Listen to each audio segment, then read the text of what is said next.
How you doing today, Brian? Hey, I'm doing really well, Nick, and had a great conversation today with Shellye Archambeau, who is, among many things, the author of a new book called Unapologetically Ambitious. Yeah, and it was a great conversation today. We went all the way from her journey of being a small child in California to all the way being, a CEO of major corporations, being at IBM, working in another country. It was a very diverse and interesting conversation today, and I really enjoyed it.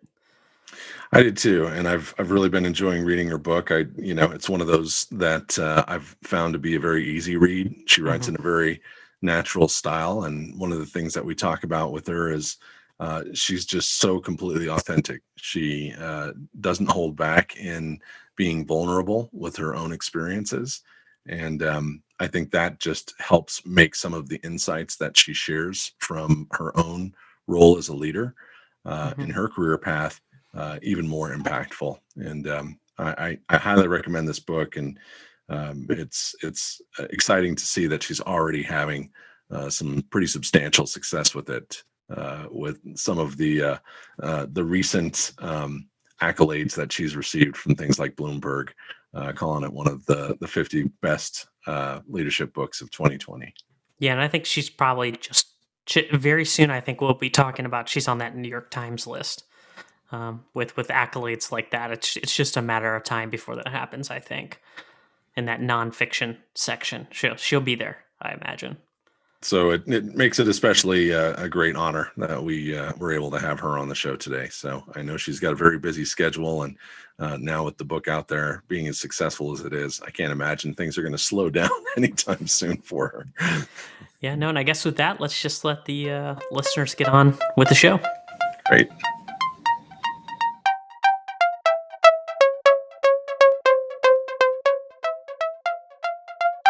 Thanks for joining us for another edition of Lead.exe. I'm Brian Comerford in Denver, Colorado. And I'm Nick Lozano in Washington, D.C. And we're pleased today to be joined by Shellye Archambeau, who is our special guest. We're going to be chatting with her a little bit about her new book, Unapologetically Ambitious, as well as some of the many other stories that she has to share. Shellye, welcome to the program. Well, thank you. I appreciate your inviting me. Well, we're delighted to have you. And as I've been trying to page through your book here, I've been fascinated not only by the amount of wisdom that you've been able to pack into this tome of yours, but also the qualities of your own personal journey. I mean, you've opened up yourself, pretty well from an autobiographical perspective.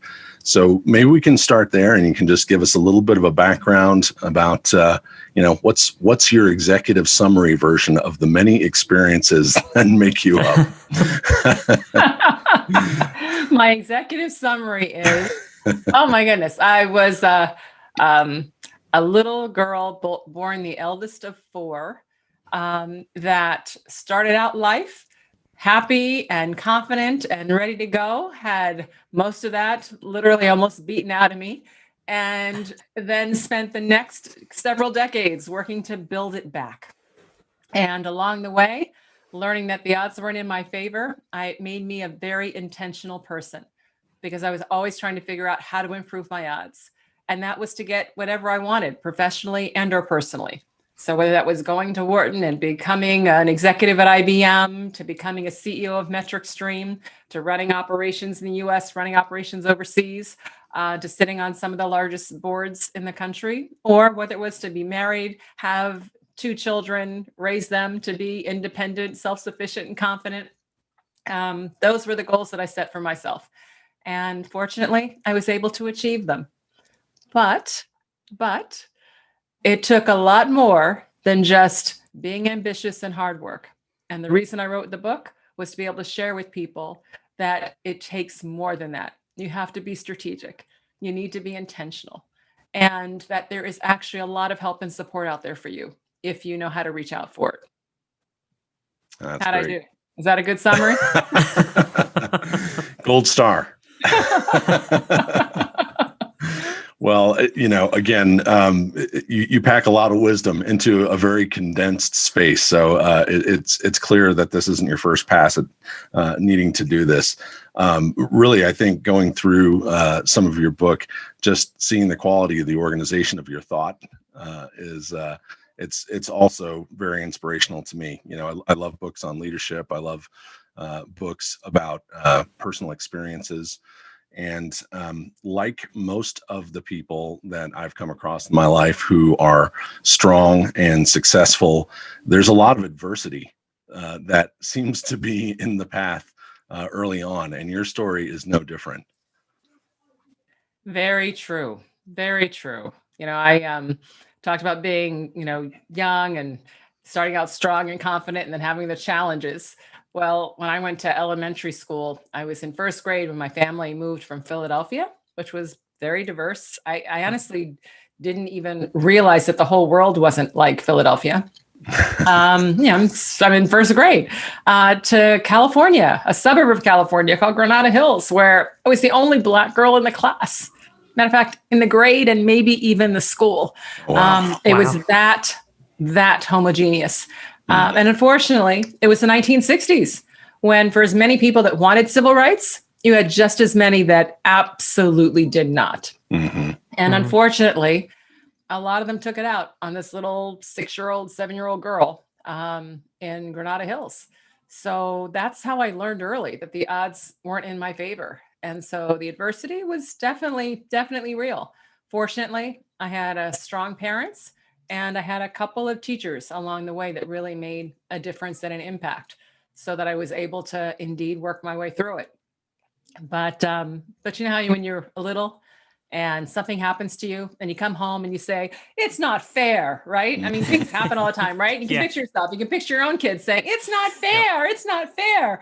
Well, every time I came home and somebody did something to me or I didn't get something I deserved or felt I deserved or whatever, and I'd say, Mom, it's not fair.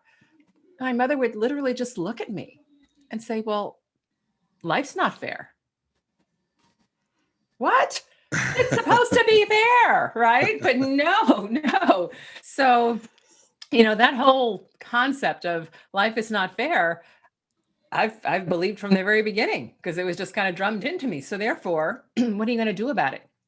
And all of that became the whole focus on, I've got to figure out how to improve my odds. Right? So that's really what all that adversity created.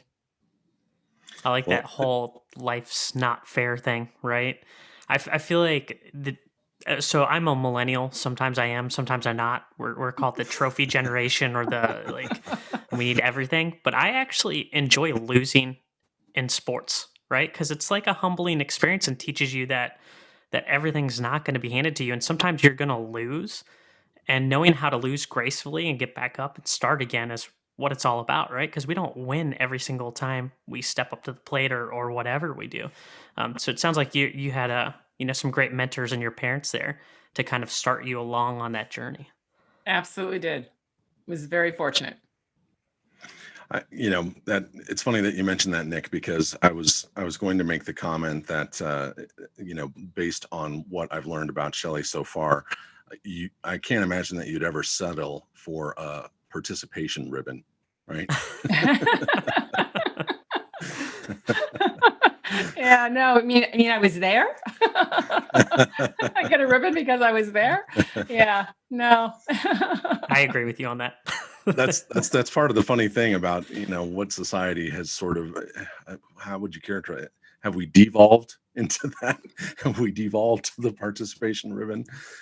Because it's that adversity, I think, that helps give you your edge, right? It's that friction along your path that sharpens you, right? No different than a cutting knife, right? Yeah, I mean, it's interesting because it's really about resilience. It's about resilience. You fall down, you're going to get up, right? Okay. But if you fall down and every time you fall down, somebody picks you up, when you fall down, you're just going to wait until somebody comes to pick you up again. So I think so much of the adversity or challenge, losing, whatever it might be, is really about building resilience. And that in itself is so critical in life because people don't tell you, and many parents don't tell you. Life is hard. Life is hard. Okay, full stop. It's hard. And nobody really talks about it. Most people, you go in and you hear them speak or something, people who are successful, and they'll tell their story. They took step 1, step 2, had a little hurdle over 3 and 4, boom, right? And so you think, okay, right? But then when it becomes hard for you, you sit there and say, well, gosh, it's so easy for everybody else that if it's hard for me, I'm obviously not cut out for this, right? This is not for me. I need to quit. I need to stop. And I'm like, no, it is hard for everybody. So don't stop because it gets hard. Just get more help. Amen to that. That's and that I think feeds right into the title, right? I mean, what an unapologetic attitude. Indeed. So speaking of the title of the book, I'm kind of curious, with someone whose schedule has been as jam-packed, with board memberships, with your foundation work, with all of the corporate involvement that you've had in your career path, what was the rationale that now is the time to sit down and put pen to paper and actually write a book? Well, it's interesting, Brian, because I'm very goal oriented. So I set goals for myself and then I put plans in place and I go execute. And frankly, being an author was never one of those goals. So the reason I decided to actually write is I've tried throughout my career, frankly, to be accessible, to be available. People reach out, I respond. Mhm. But what's happening is as I got more and more responsibility, I didn't have time to meet with everyone. I could still respond to emails, to notes, right? Voicemail, et cetera. But I couldn't meet with everyone that wanted to meet with me and pick my brain, hear my story, right? Learn my strategy, all those things. And frankly, it pained me. It really did pain me to say no. I try so hard to be able to say yes or figure out a way to say yes. And so I said, all right, when I get to phase 2, I'm just going to write it down. I'm going to write it down so that I can just share with people. Here's what worked.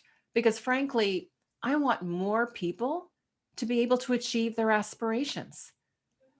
It's mind-boggling how many people don't even get the opportunity to contribute to like half their capabilities.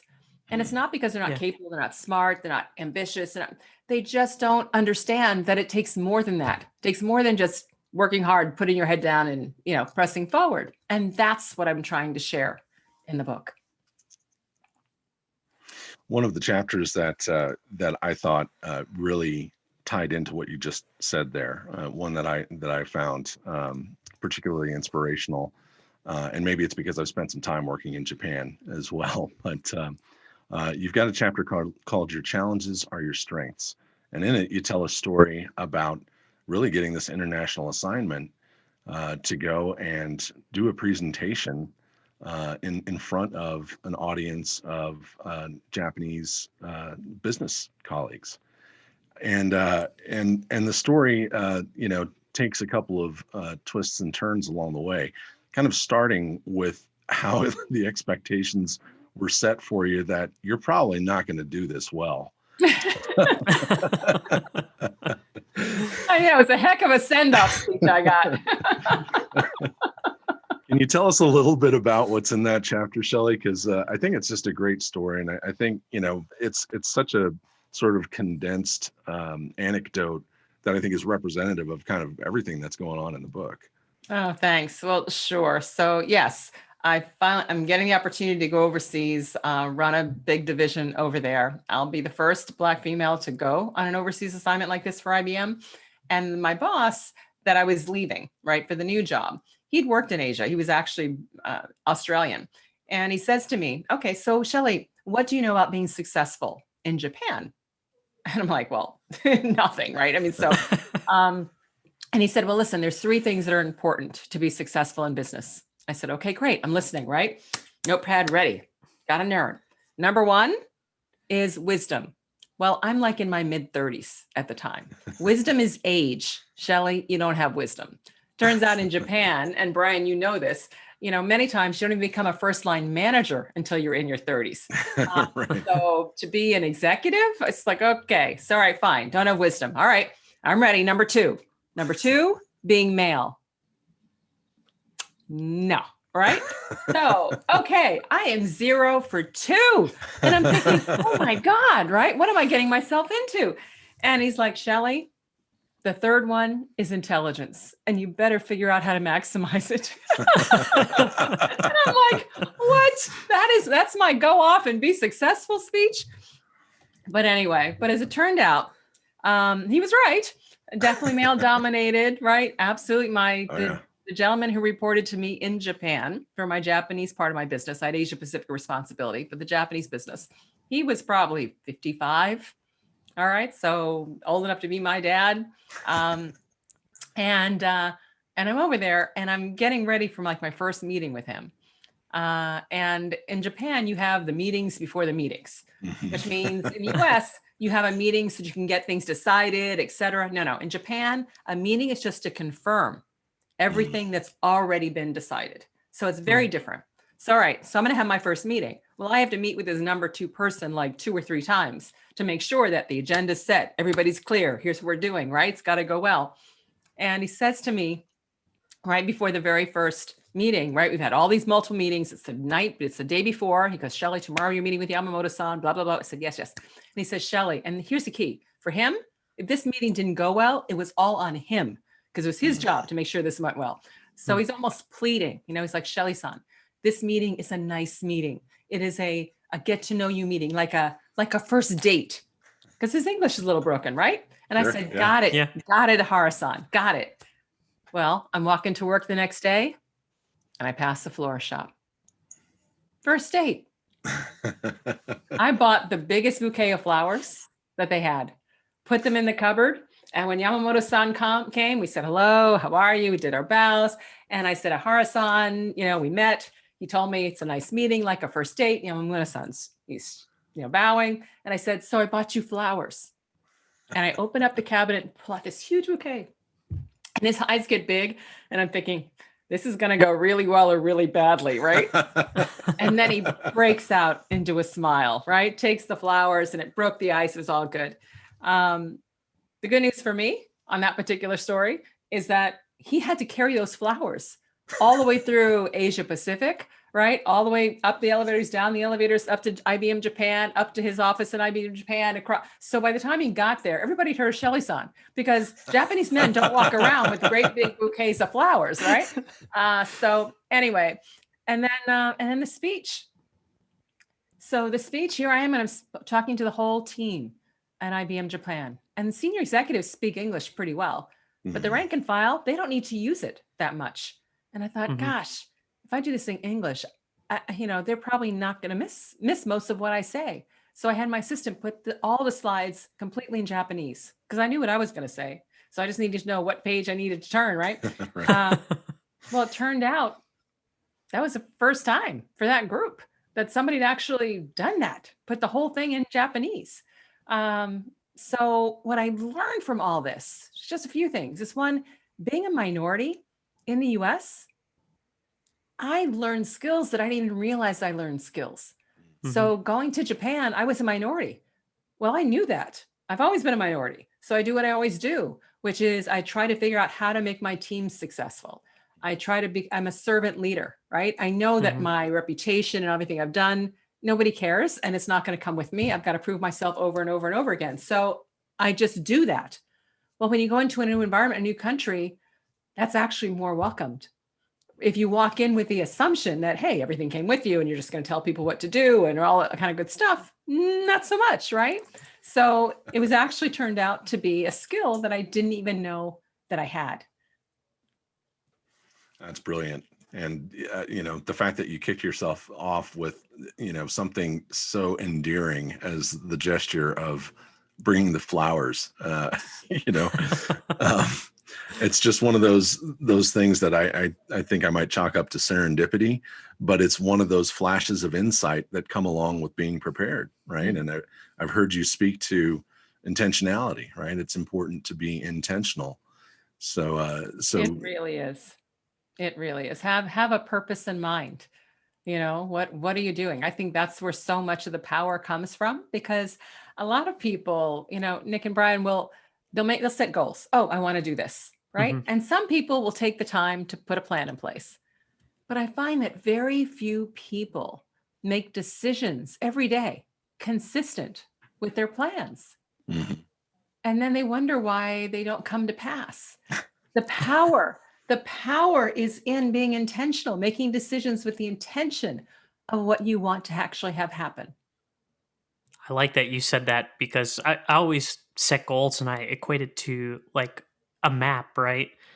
I have where I am standing currently, and my goal is where I want to go. If I don't ever look at the map to figure out how to get there, then what's the point of even having that goal?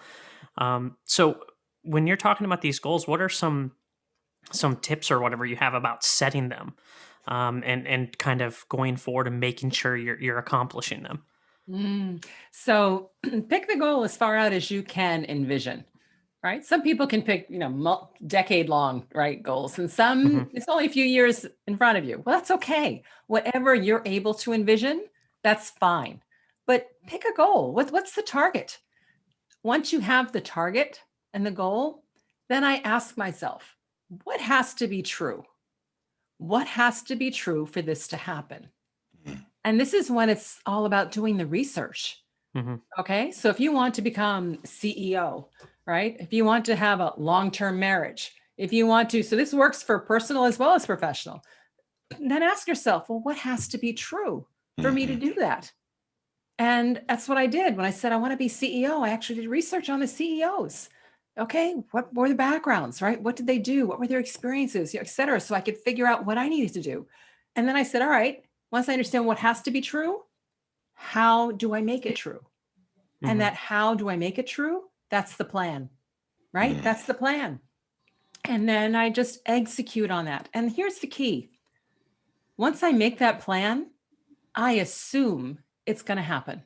Hmm. Does it always happen? No. I have a whole section of the book called Swerve, right? It's called Swerve because no, it didn't happen. Um, but here is the value of assuming it's going to happen. If I assume it's going to happen, then I make decisions consistent with it happening. Hmm. So then when it happens, I'm lucky because I'm actually prepared. I actually have the skills to take advantage. I actually have the, whatever the financial wherewithal, right? To invest. I have whatever it happens to be. I now have when it happens because I've been planning for it and I've been assuming it's going to happen. Hmm. So in that way, you can actually improve your luck. My parents told me, I'll go back to way back, right? Parents told me, all right, we'll help you with college or we'll help you with wedding. Well, pick college, which means the wedding was on me, right? The wedding's on Yeah. me. Well, I knew I wanted to get married younger if I could versus older. So I started saving for my wedding in college. I worked a ton because I had to pay the rest of to be able to go to school. And then I was trying to save money for a wedding. Why was I doing that? I'm killing myself. Why am I doing that? Well, because if I do end up getting married when I'm younger, I want to be able to actually do that and not go into debt. Hmm. Well, I did. I got married 4 months, 4 months after college, and I paid for my wedding. No debt. I got That is lucky. awesome. I got lucky. No, I keep two signs on either side of my desk. One of them says manifest your intentions. The Mm. other one says affirmation without action is delusion. Yep, like that. And those kind of bookend, as my reminders on a daily basis. So much of what I'm hearing you say right now, and to me, part of being intentional is to spend the time, right, the personal life strategy homework on really kind of setting the menu, right? what Right. what is my recipe for success, and be specific about what you want those things to be, and having that clarity versus just saying, well, I want to be rich, or I want to have more time, to do fun things. Being as specific as possible, so that it's almost like, the mind works in funny ways. It's almost like by being as specific as possible, your mind starts operating on these principles that, well, then that's the thing that I need to make happen. Right. Yes, exactly right. And there's so much power. There's so much power in that. So when How much sorry. How much of that, when you're initially setting the goal setting, is being honest with yourself, right? If I say I want to be a CEO of a Fortune 500 company, but I've never been even a senior vice president or a director of any large company. I mean, how much of that is just being honest with myself, like saying I'm here and these are where I need to go to get there, and being more realistic. Yeah, well, it's interesting because part of it, it's all about when you start the planning, right? But it's also about understanding, that's why you do the research, what would have to happen. And then you ask yourself, okay, so what would the plan be? And if it turns out you actually can't execute the plan, I only have 10 years left to work. And when I look at the plan, it's a 15-year plan. That's going to be a problem, right? So there can be times when, yes, your goals, you're not able to do it in the tradition. I say in the traditional way. I'm still a believer of figuring out, is there another way to do it? Now, if you just wait too late, like for instance, I thought when I was little, I wanted to be a pilot. All right. So I thought I'm going to be a pilot. There you go. I think But Brian too. Yeah. Right. I think a lot of people, right? But then, I find out you actually have to have good eyesight to be a pilot. Well, at the time, I'm looking at Brian's glasses. The only reason that I don't have on glasses thicker than yours, Brian, is because I got LASIK. My eyes were so bad that I couldn't even see it's an E. I used to tell people the E on the chart, that Right. big E? Yeah. That big E was not clear for me. All right. That's how bad my eyesight was. So I'm like, well, so much for that goal. So to the point, Nick, I mean, yes, you have to have some realism into whether or not it's possible. And give yourself enough runway. You're right. You can't wake up and you're 50 years old and you're sitting there as a director and say, I want to be a CEO of a Fortune 500 company. It's kind of late, right? In terms of because you just don't have enough time to do the things that you need to do. So that's the piece that you definitely have to weigh in it. But the other thing is, listen, take help. I mean, I took help. Ask people what they think. Hey, one day I aspire to be blah, blah, blah, blah, blah. Do you think I have the potential? All right. Ask now. You sit there and say, oh my God, that's a scary thing to do. Right? That's scary because what happens if they say no? Well, here's the key. A no is actually a great response. It's a great response because it gives you the chance to say, why not? And in that why not question, you can learn so much about what you're missing, about gaps, maybe even about blind spots, things that you didn't even think were important that apparently are really important. So a no is actually a very good thing. So many people don't ask things because they're afraid to get a no. And I'm like, the worst that can happen is you're right in the same spot you started it. Okay, so how is that even risky? Right. But I personally think, being vulnerable, being willing to be vulnerable, which you are when you ask a question or when you show that you don't have all the answers yourself, et cetera, is actually an important element to ambition. Because it's really hard to be ambitious, to take risks, to go after things if you're not actually willing to be vulnerable. And that's a key term, I think, that I would use to define some of what's in Unapologetically Ambitious. It's vulnerability. And, I see the vulnerability in the chances that you took in telling your own story, in as much of what those examples are in the story, because the book gets very deeply personal in a lot of ways. Yeah, it is, Brian. I've read a lot of business books, and listen, this is not a knock on business books, in general. But I didn't want to write a, 10 ways to make it to the C-suite kind of book, because there's so much more nuance.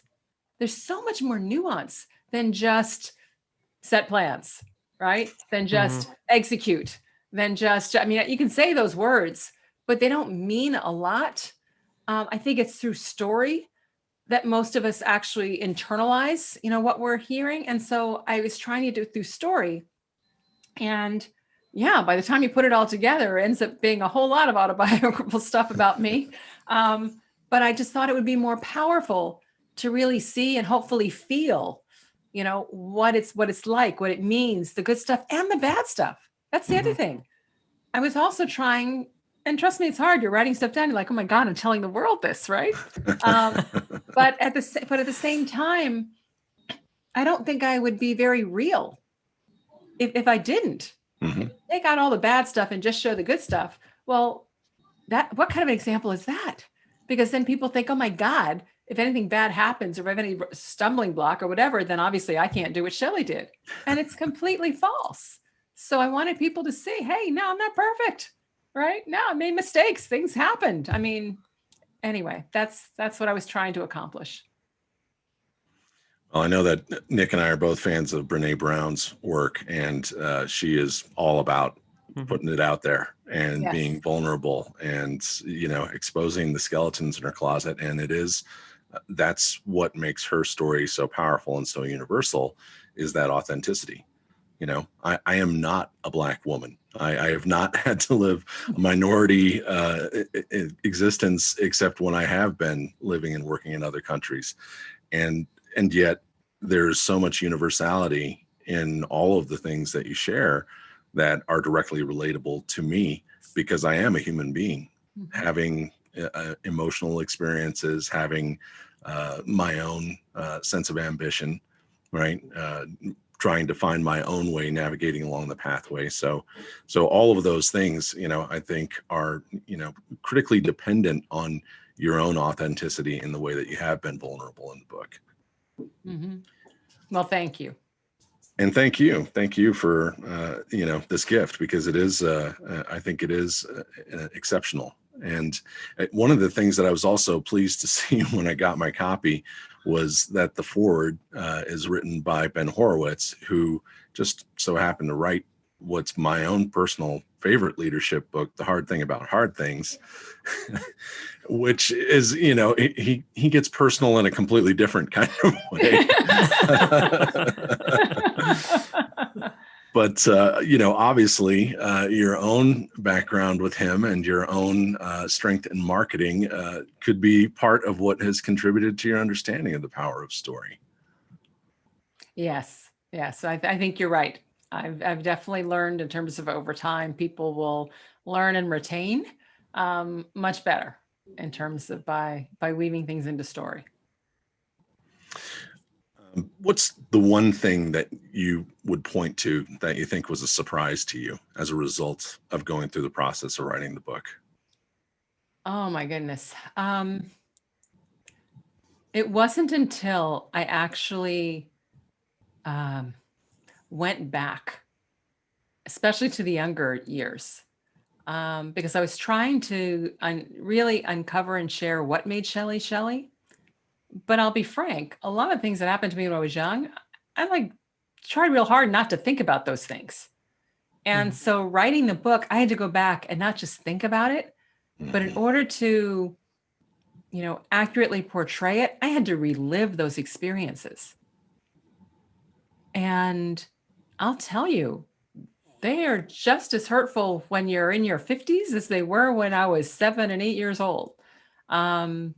So the emotional tax, the mental emotional tax of that, I had not expected, so there were days when it was literally just thinking back and remembering whatever. And literally on a piece of paper, you'd have like a few sentences, right? But I spent all this time kind of thinking, reliving, trying to put it. It's like, so anyway, so that part was a surprise.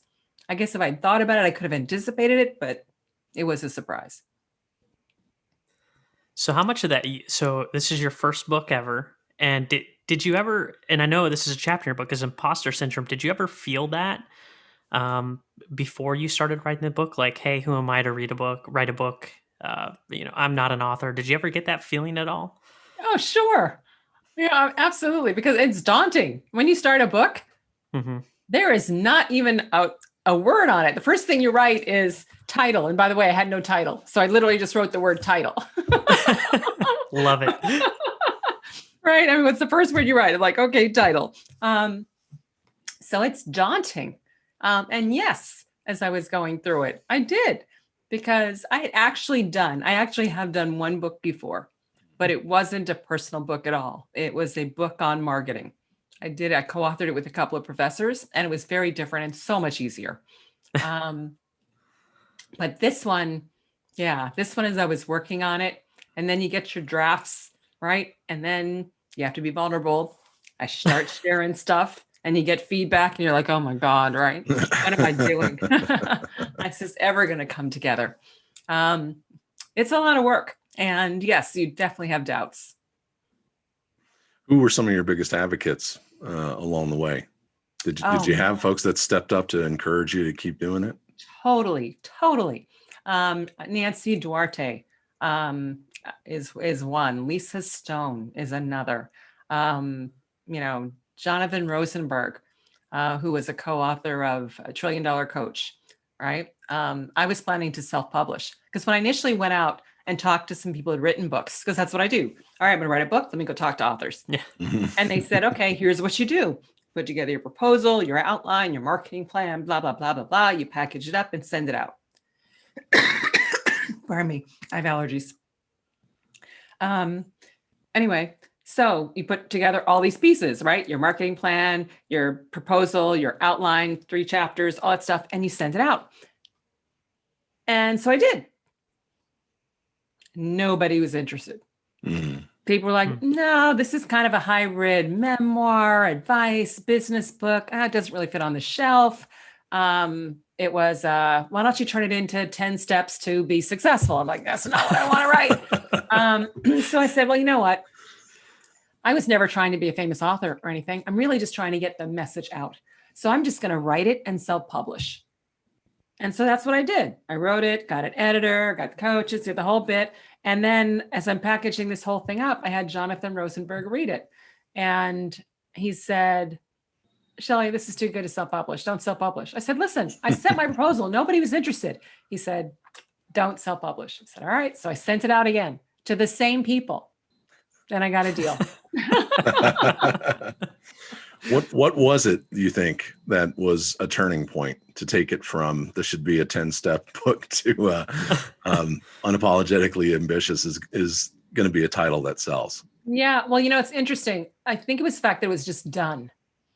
All right. So they could actually see how it was coming together. Mm-hmm. And 2, I evolved, right? I evolved. The first 3 chapters written, versus how it was done.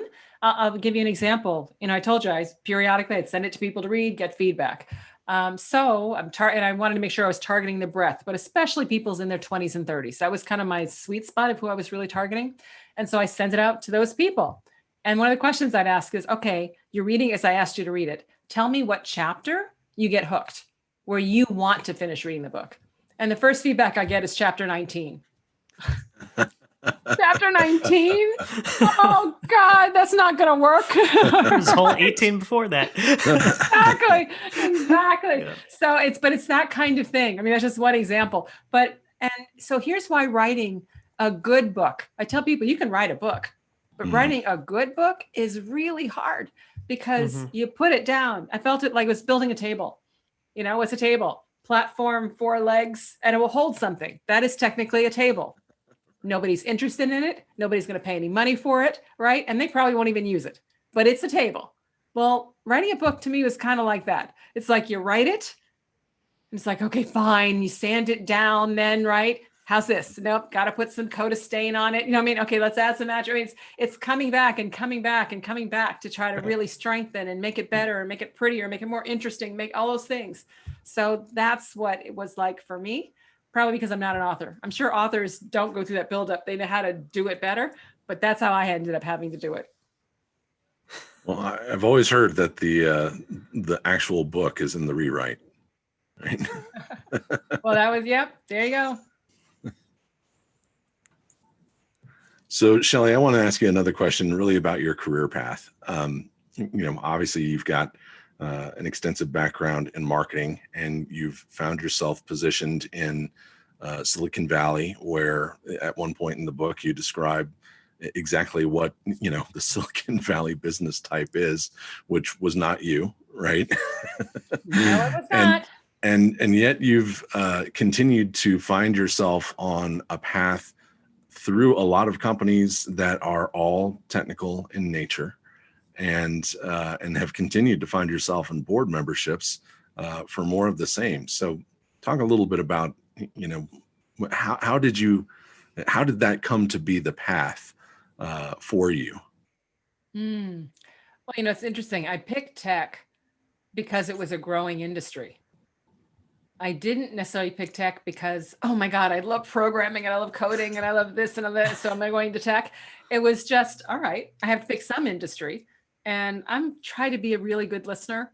I feel like advice falls from the sky, and most people just allow it to fall on the ground. You've got to really be listening to catch all that comes. So sometimes I don't even know where it came from, but I do remember hearing once that you pick an industry that's growing if you're ambitious, because industries that are growing have companies that are growing. And companies that are growing never have enough resource. So therefore, if you're good, that's a big if you're good at what you do, you tend to get more responsibility faster. Mm-hmm. Done. That's why I picked tech. And what it turned out is, even though I was not the programmer, although I did take programming courses in college because I knew I wanted to go in tech. So I wanted to at least understand how all this works and how people think. So I did all that for sure. But any business, whether it's in tech, whether it's in energy, whether it doesn't matter what it is, has a variety of skills that are needed to make it successful. And when it comes to leadership, right? Leadership can come from so many different directions. So my real focus was on building leadership skills and skills to be able to pull teams together and get things done consistently and develop strategy and execute against strategy. Right. So those were all the things that I was focused on: how to go to market, how to take a product, an idea, et cetera, right, and actually get it to the market and have people buy it and use it. And how do you support them? It's all those things. So tech, I ended up falling in love with tech. But that happened as a result of being in it, not necessarily because I thought I loved it before I joined it. That's great. And as you were developing your leadership capabilities, what were some of those influences that helped you kind of develop a model for your own personal style? Oh gosh, it was watching people. I tried to watch leaders that I thought that I admired, right? Ones who could really command a room, command a crowd, who could basically get people to do, what needed to be done. Were inspirational. Were a good leader. I mean, all those things. And I just watched. And then I also watched people who did things that I'm like, no, I want to make sure I never do that. Right. All that. So it really came from observation and yes, some training. IBM, I still credit IBM to this day with a lot of my general management skills, because they actually did train back then in terms of on being good managers. But the leadership piece, the how do you actually build the team, set the strategy, get the inspiration, all those things, that really came from watching people and frankly, having some good mentors. I'm a big believer in mentors, and I've had a bunch of them over the careers, which I'm very fortunate for.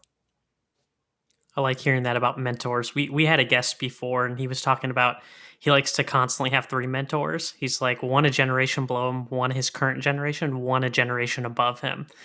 And I was like, that is such an interesting concept. So that way you're kind of covering everything along the timeline. Mm-hmm. It is. I never really thought about it that way in terms of different generations. I have to think about it. Even though I never thought about that way, I've definitely had different generations. Haven't always had the younger ones, though. I took advantage of people that I was mentoring to also learn from. For sure. But I agree. The good news is I learned early in my career that you could actually have more than one mentor, and that mentoring doesn't have to be a formal relationship. So all of that helped shape how I approached the whole mentoring piece. Yeah, that's great. I'm a big believer in mentors, and I know that that Nick feels the same way. It's been, some of the best relationships in my life have been, those who have been mentors to me, and conversely, those opportunities that have presented themselves to me to become a mentor myself. So, so I know that that's a critical component that Nick and I have talked about many times, that are key leadership traits that we admire. We've also talked a lot about the distinctions between management and leadership, and I heard you touch on that just a moment ago a little bit. So I'd like to probe a little deeper on that as well, because I know we've got one of the things that we've talked about is leadership requires followership. But what we tend to hear is it's not because it's demanded. It's because people want the followership, right? When there's something charismatic that comes along about someone who really exhibits those leadership qualities, you really don't have to ask if someone's going to follow. You find that to be true? Definitely. One of my mentors, the late Bill Campbell, Bill used to say, your title makes you a manager, your people make you a leader. Mm-hmm. And that's exactly what he meant. One of the advantages of people making you a leader is you can be a leader at any stage of your life, your career, what have you. And once you learn that, you have so much power. Because I used to call it almost, magnet marketing. It's like, you just want people who actually want to be on your team. Hey, if you're doing something, let me know, I'm there, right? It's that kind of thing. And that is just so powerful when it comes to getting things done and making an impact and all of that. So I've always aspired to be one of those people that people want to work with, right? Want to follow versus having to. I love that. And I think even Simon Sinek says that like leadership is a positive impact you have on somebody else, and it's not a title. So I like the way you delved on that even more. It's having the people who wanna come with you wherever you're going, whether it's leading some nonprofit organization or just taking your family on a vacation. The opportunity's there to get your leadership skills in everywhere. Absolutely. It's amazing. Most people do not realize how much power they have. Mm.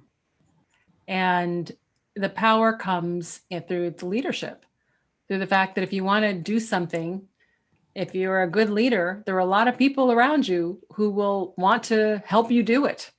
Whatever that happens to be, whether it's a job and for thing, or it's a volunteer activity and it's, what have you.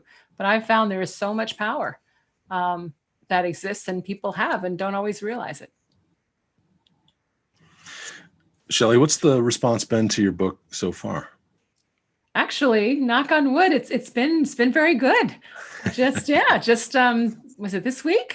Just this week or late last week? Anyway, Fortune named it one of the top 10 business books of the year. I was That's great. Yay, that was pretty exciting. Congratulations. Thank you. Yeah, Bloomberg listed it as one of the top 50 for 2020.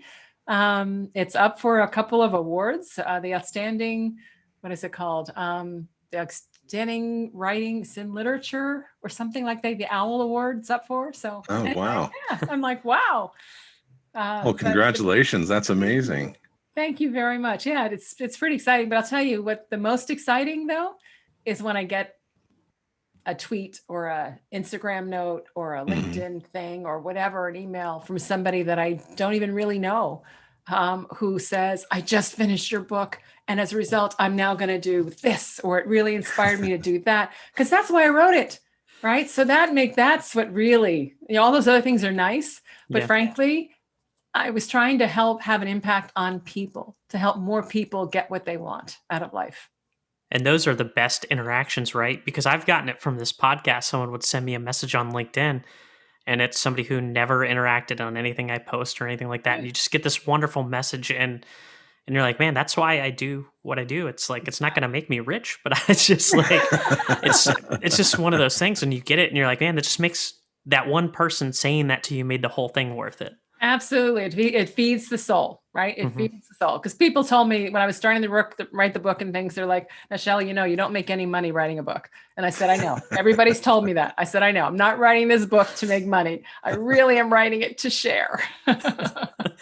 So as we're speaking about books, is there a book that's had a big impact on you, or that you like to gift or anything? Or a piece of media? It doesn't have to be a book. Okay. So I'll tell you, there's one that I like to gift. It came out late for me, but it's called All You Have to Do Is Ask. And it's by Wayne Baker.